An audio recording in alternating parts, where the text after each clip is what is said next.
पिछली कक्षा में हम लोगों ने एक्सरसाइज 1.1 की थी और उम्मीद करती हूँ आप सब लोग ने कर लिया होगा।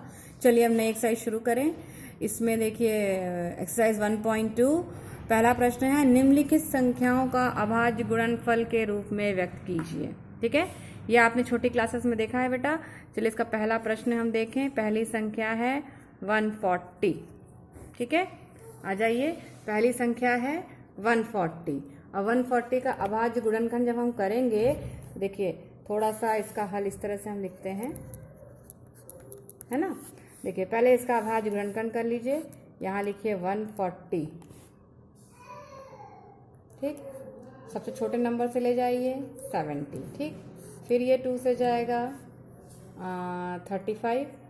ठीक, फिर 5 से जाएगा 7 और फिर 7 से जाएगा 1। ठीक, अब देखिए इस जो भी संख्या यहाँ इसको ऐसे लिख लीजिए। 140 is equal to 2 into 2 into 5 into 7 into 1। ठीक, तो ये हो गया 2 की पावर 2 इंटू 5 इंटू 7। ठीक, तो ये हो गया। इस तरह से आपको करना है पहला प्रश्न। ठीक है, तो ये आपका हो गया। 140 को हमने अभाज्य गुणनफल के रूप में लिख दिया। ठीक, अब दूसरे प्रश्न पे आ जाइए। दूसरा प्रश्न है, पूर्णांकों के निम्नलिखित युग्मों के एचसीएफ और एलसीएम को ज्ञात कीजिए और इसकी जांच कीजिए कि संख्याओं का गुणनफल एचसीएम और एचसीएफ है। ठीक है, अब देखिए दूसरे प्रश्न में हम देखते हैं। दूसरा प्रश्न चलिए हल करते हैं। दूसरे प्रश्न का पहला सवाल है 26 और 91। इसको भी हम ऐसे लिखेंगे। पहले अभाज्य गुणनफल में लिख लीजिए। ठीक है, 26 को आप क्या लिख सकते हैं, 2 इंटू 13 इंटू 1। ठीक है, 26 का फैक्टर सीधे हो गया बेटा। और 91 को हम सकते हैं 7 इंटू 13 इंटू 1। ठीक, लिख दिया हमने। अब देखिए, अब एचसीएफ क्या है। एचसीएफ वो होता है जो दोनों संख्याओं में जो कॉमन फैक्टर होगा उसको हम एचसीएफ कहेंगे। ठीक, अब इसमें कॉमन क्या है, 2 नीचे नहीं है, 7 ऊपर नहीं है, 13 दोनों में कॉमन है। तो 13 into 1 that is equal to 13। ये इसका एचसीएफ हो गया, दोनों में कॉमन है 13 है। ठीक है, अब एलसीएम आपको निकालना रहेगा। तो एलसीएम कैसे निकालेंगे। एलसीएम के लिए देखिए जितनी संख्याएं हैं सबका गुणनफल कर दीजिए। 2 इंटू 13 देखिए दोनों में है, 13 लिख लिया मैंने। 7 एक में है, सारी संख्याएं लिख लेंगे। 13 2 बार लेंगे, दोनों में कॉमन है, एक बार लिखेंगे उसको। जब इसका आप गुणनफल कर लेंगे तो ये हो जाएगा 182। ठीक है, तो देखिए ये एचसीएफ आ गया 13 और एलसीएम आ गया 182। तो आप नीचे उत्तर ऐसे देंगे, देयरफॉर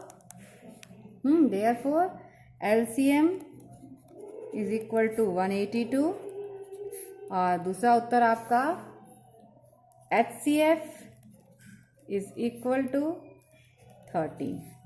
ठीक है, तो ये हमारा एलसीएम और एचसीएफ का ये आ गया उत्तर।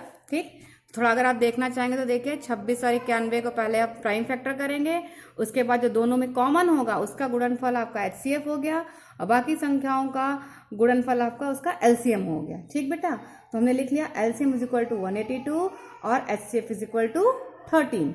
अब इसकी इस उत्तर की जांच भी करनी है, तो चलिए थोड़ी सी जांच कर ली जाए। जांच क्या करेंगे कि जांच ये होगा एलसीएम इंटू एचसीएफ होता है आपके दोनों संख्याओं के गुणनफल के बराबर। संख्याओं के गुणनफल। ठीक है, एलसीएम और एचसीएफ संख्याओं के गुणनफल के बराबर होंगे।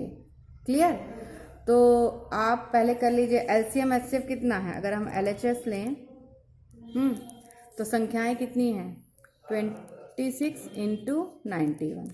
और हम देखेंगे कि पहले हम 26 इंटू 91 करेंगे। ठीक है, जब 26 इंटू 91 करेंगे बेटा, तो 26 इंटू 91 करेंगे तो इसका जो गुणनफल आएगा वही गुणनफल आपका आना चाहिए दोनों संख्याओं का। ठीक, तो 26 इंटू 91 करेंगे तो इसको करके आप देख लीजिए, ये आ जाएगा आपका लगभग 2366, है ना। यहाँ करके देख लीजिए 26 इंटू 91 तो हो गया 6 2 ये हो गया 54, 2, 18, 19, 20।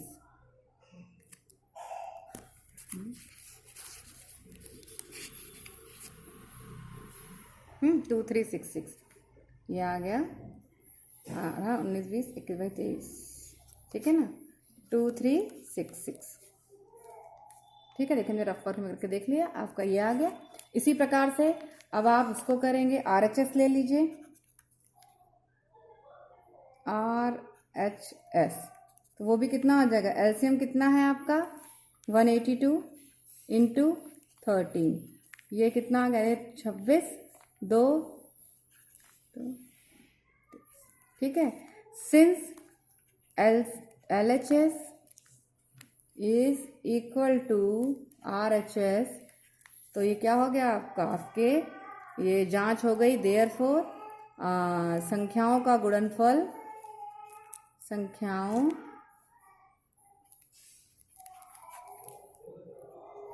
का